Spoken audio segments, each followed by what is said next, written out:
हर दिन पावन श्रृंखला की आज 19 मार्च की कड़ी में हम याद कर रहे हैं विकलांग क्रांतिवीर चारूचंद्र बोस जी को।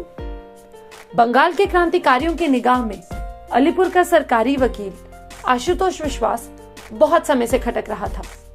देशभक्तों को पकड़वाने, उन पर झूठे मुकदमे लादने तथा फिर उन्हें कड़ी सजा दिलवाने में वह अपनी कानूनी बुद्धि का पूरा उपयोग कर रहा था। ब्रिटिश शासन के लिए वह एक पुष्प था, जबकि क्रांतिकारी उस कांटे को शीघ्र ही अपने मार्ग से हटाना चाहते थे।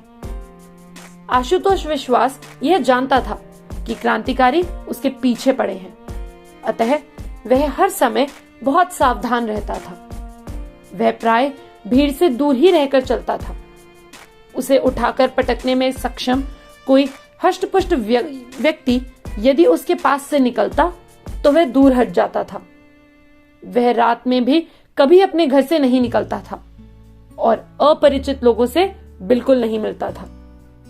दूसरी ओर चारूचंद्र बोस नामक एक युवक था जो आशुतोष को मजा चखाना चाहता था।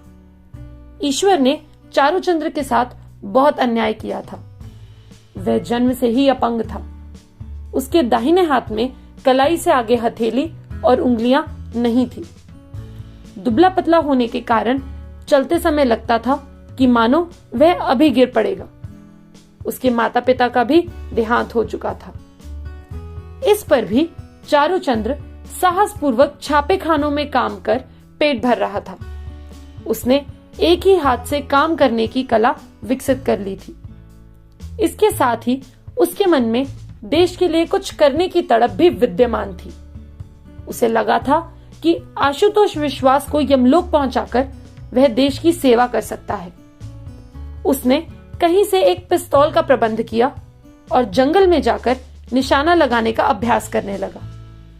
धीरे धीरे उसका आत्मविश्वास बढ़ता गया और अंततः उसने अपने संकल्प की पूर्ति का निश्चय कर लिया।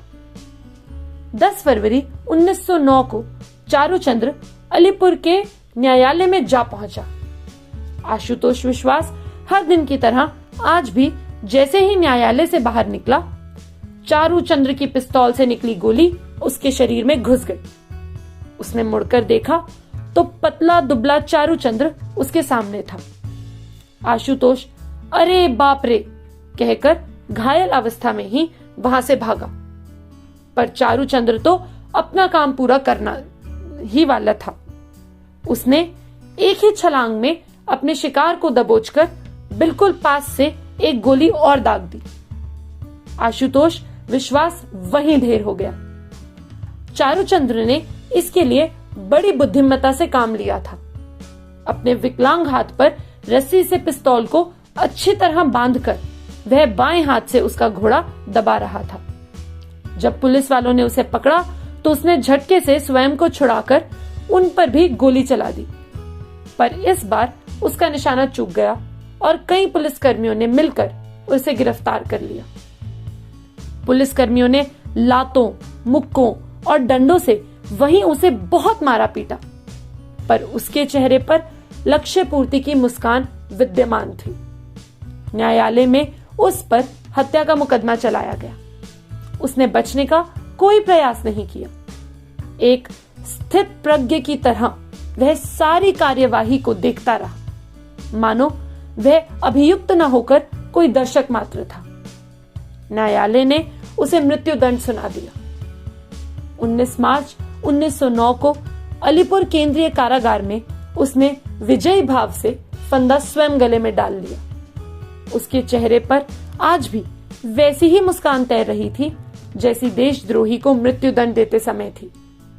उसने सिद्ध कर दिया कि विकलांगता शुभ संकल्पों को पूरा करने में कभी बाधक नहीं होती। अगर आपको हमारी आज की वीडियो पसंद आई हो तो कृपया इसे लाइक करें और अपने दोस्तों के साथ शेयर अवश्य करें।